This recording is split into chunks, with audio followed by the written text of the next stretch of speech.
খোদার কাছে মোনাজাতে বলি বারে বার, কেন সে প্রাণ বন্ধু হইল না আমার।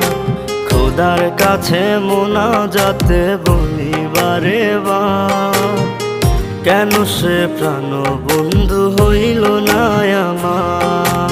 নই কি আমি তার যোগ্য, নাকি আমার এমন ভাগ্য, এত ব্যথা সইতে আমি পারবো না যে আর। খোদার কাছে মোনাজাতে বলি বারে বার, কেন সে প্রাণ বন্ধু হইল না আমার। খোদার কাছে মোনাজাতে বলি বারে বার, কেন সে প্রাণ বন্ধু হইল না আমার।